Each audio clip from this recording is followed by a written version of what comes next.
Balaca Şahzadə. 6 yaşındaykən cəngəlliklər barəsində bir kitab oxumuşdum. Olmuş əhvalatlar adlı bu kitabda çox gözəl bir şəkil görmüşdüm. Şəkildə ayını udmağa hazırlaşan bir boğa ilanı təsvir edilmişdi. Bu da həmin o şəklin surəti. Kitabda belə yazılmışdı.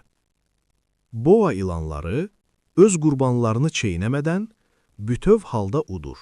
Sonra isə hərəkətsiz hala gəlirlər. Beləliklə, bu ilanlar qurbanını yaxşıca həzm edə bilmək üçün düz 6 ay boyunca sərasər yatır. Bu kitabdan sonra mən meşə macəraları haqqında uzun-uzun düşünməyə başladım. Daha sonra rəngli karandaşla ilk rəsmimi çəkdim. Bu da mənim birinci rəsmim.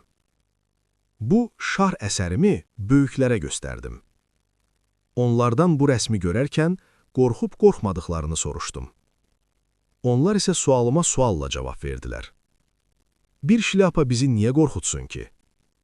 Halbuki mən şəkildə şlyapa deyil, nəhəng bir fili həzm etməkdə olan boğa ilanını təsvir etmişdim. Böyüklərin nəyi tam olaraq təsvir etdiyimi daha yaxşı anlamaları üçün ilanın daxildən görünüşünü çəkdim.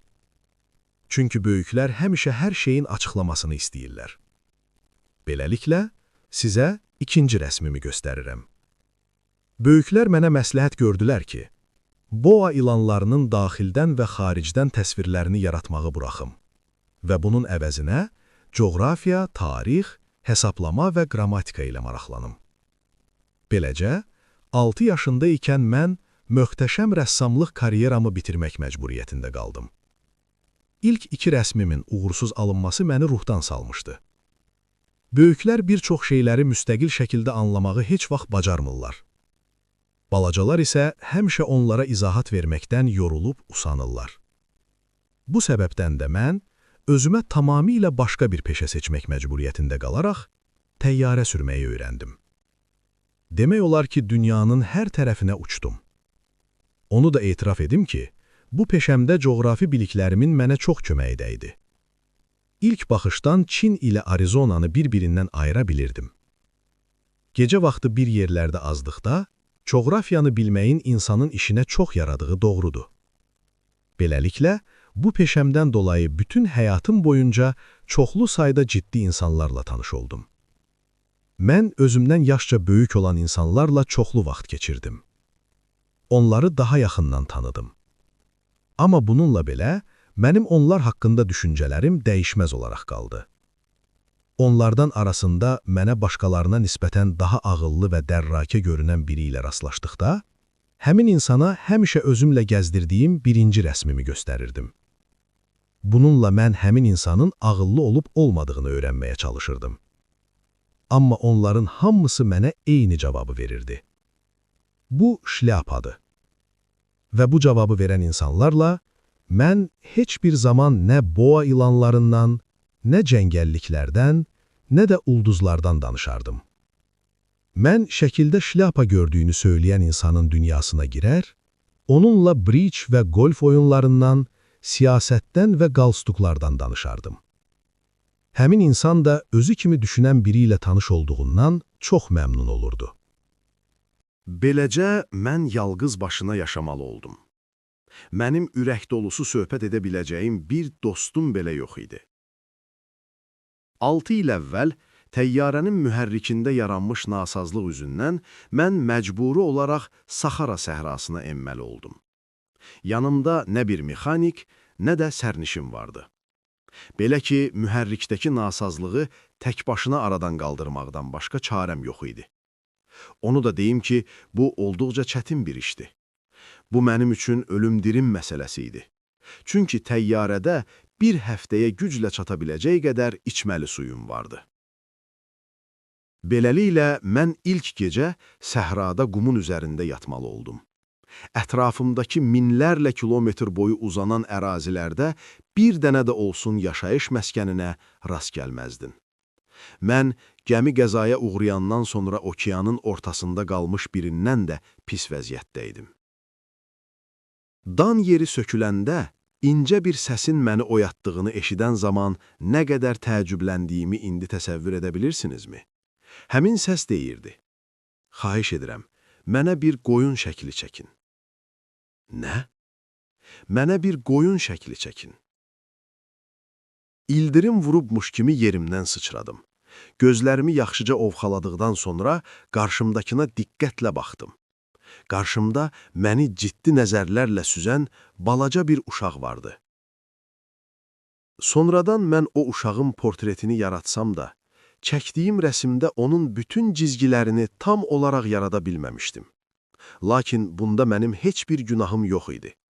6 yaşımda böyüklər tərəfindən ruhdan salındığım üçün rəssamlıq qabiliyyətimi inkişaf etdirməmiş, boğa ilanlarının xarici və daxili görünüşlərini çəkməkdən savayı heç bir şey öyrənməmişdim.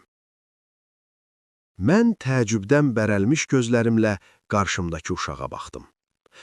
Bir də unutmayın ki, mən yaşayış məskənlərindən minlərlə kilometr uzaqda yerləşən bir ərazidə idim.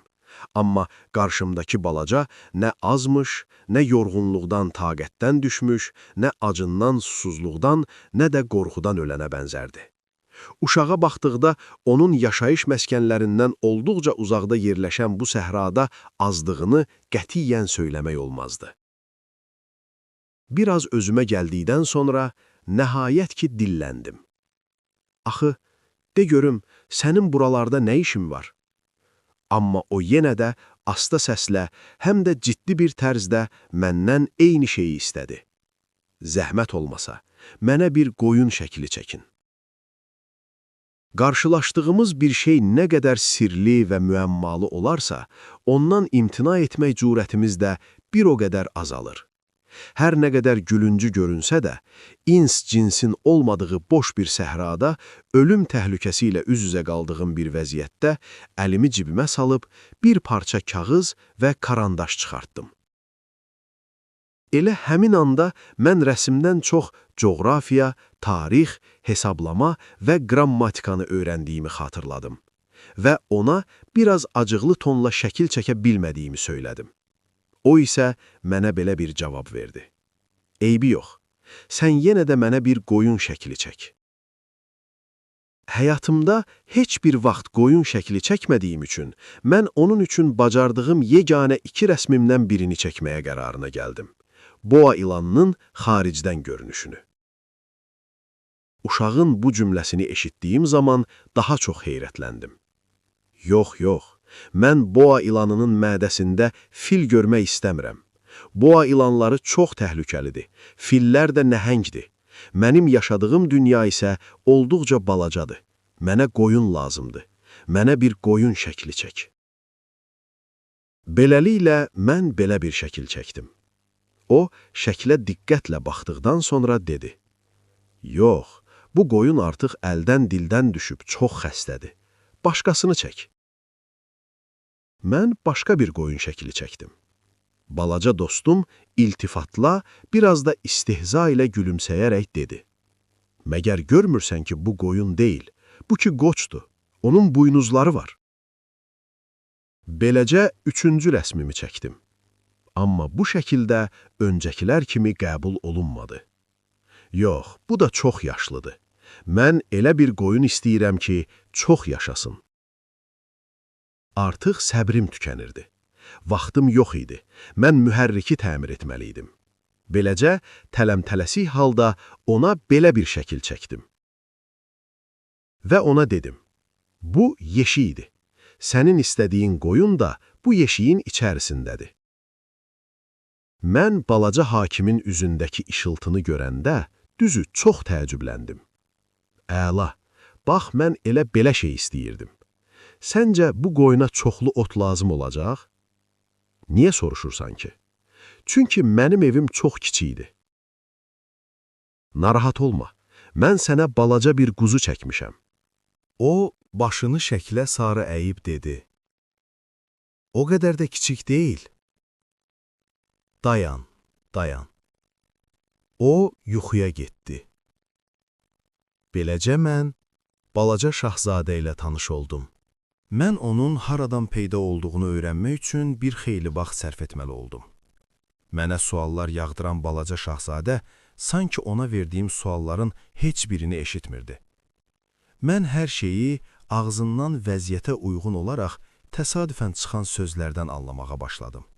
Belə ki, təyyarəmi ilk gördüyündə o mənə belə bir sual verdi. Bu nə olan şeydir belə? Bu bir əşya deyil. Bu uçan qurğudur, təyyarədir, özü də mənim təyyarəm.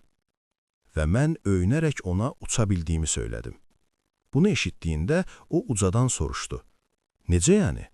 Sən göydən düşmüsən? Hə, mən təvazökarcasına dedim. Çox maraqlıdır. Bunu deyib, balaca şahzadə qəhqəhə ilə gülməyə başladı. Onun bu qəhqəhələri məni çox qıcıqlandırdı. Çünki mən başıma gələn uğursuzluqların ciddiyə alınmasını istəyirəm. Daha sonra mən əlavə etdim. Belə baxanda sən də göydən düşmüsən. De görüm, sən hansı planetdən gəlmisən? Mən onun birdən-birə qarşımda peyda olmasının altında yatan sirri çözmüş kimi qəfildən soruşdum. Sən buraya başqa planetdən gəlmisən? Ancaq o sualıma cavab vermədi. Təyyarəmə baxaraq başını sakitcə yellədi. Onsuz da sən bununla çox uzaqlardan gələ bilməzsən. Və bunu deyib uzun müddət dərin fikrə daldı. Daha sonra cibindən onun üçün çəkdiyim quzu şəklini çıxarıb, diqqətlə xəzinəsini seyr etməyə başladı. Təsəvvür edə bilməzsiniz ki, başqa planetlər haqqında düşüncələr məndə necə böyük bir maraq oyatmışdı.